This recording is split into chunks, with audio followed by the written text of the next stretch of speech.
Let's start off with our watery Gwyn lilac and drop in water just so we can familiarise ourselves with how blooms work. That's the quinacridone purple.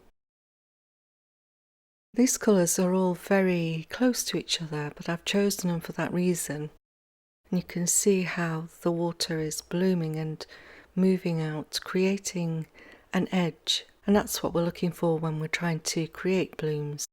So we're allowing the water to create that transparent look as well.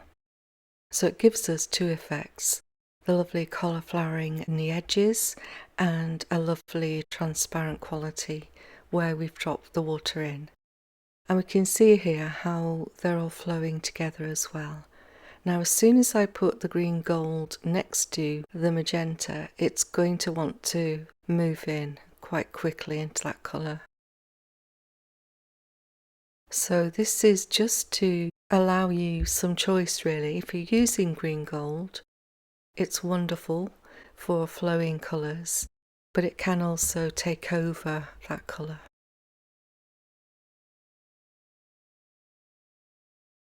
Beautiful though, isn't it?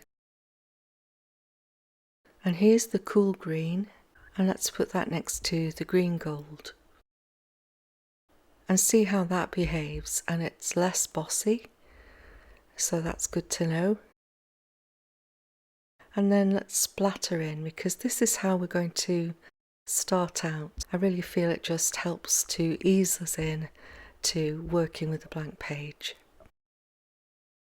And it also has a lovely effect in the watery layers that we've just put down.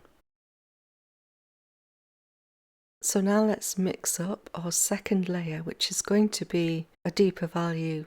So more pigment to water, and perhaps pulling out that paint and then dropping in one drip from my large brush. And what we're trying to achieve here is not a very pigmented colour, because we're creating subtle layers. So this layer needs to be not too watery, but also not too domineering.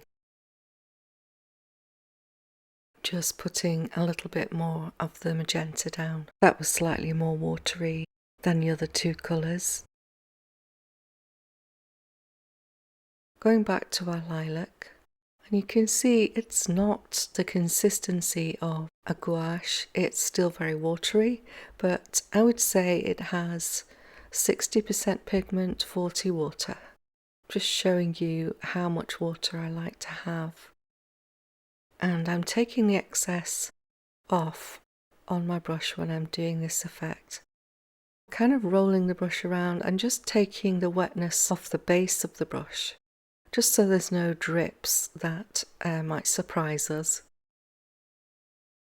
And then into the purple. And what's nice here is we can see the effect of the paler colours and how they flow into our second layer flowers. So there's lots of relationships going on.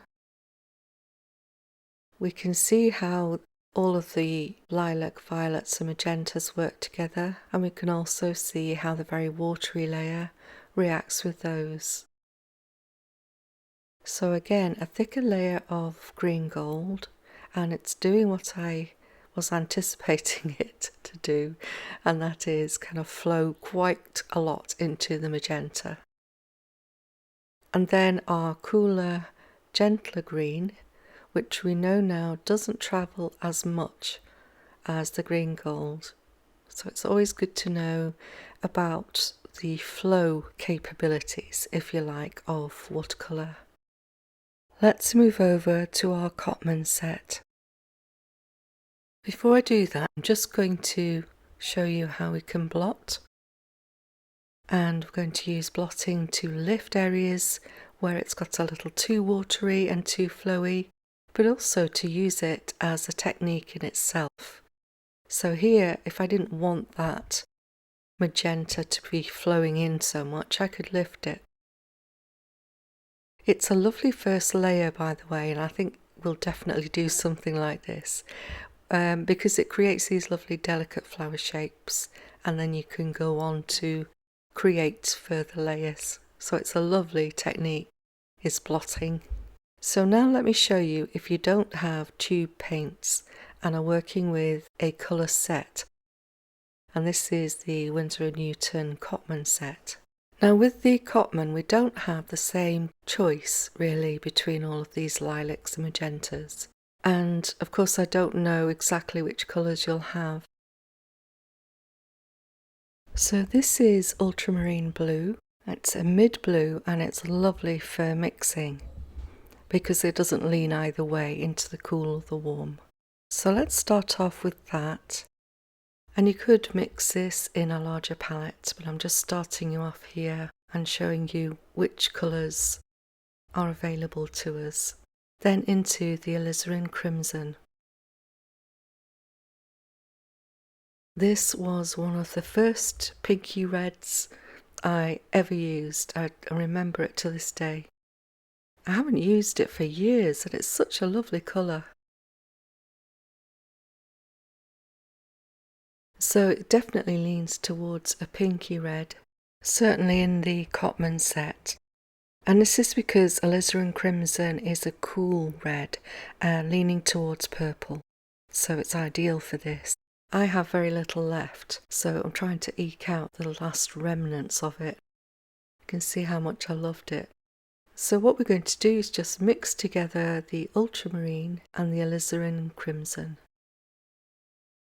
And that will bring us a violet colour. Now to mix the green, and we can go into the lemon yellow, which is a transparent colour, or Hansa Yellow Light, which is a slightly bolder colour. And here is Viridian. So what we get there is a lovely bright, almost limey colour, because we've got the cool yellow. And then if we mix the cadmium yellow and lemon yellow, we get a mid yellow.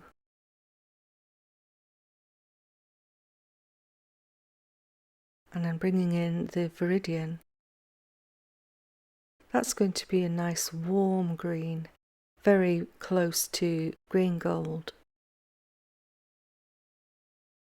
So they may not be exactly the same colour as you would get if you had tubes of paint, but we certainly have some beautiful colours there.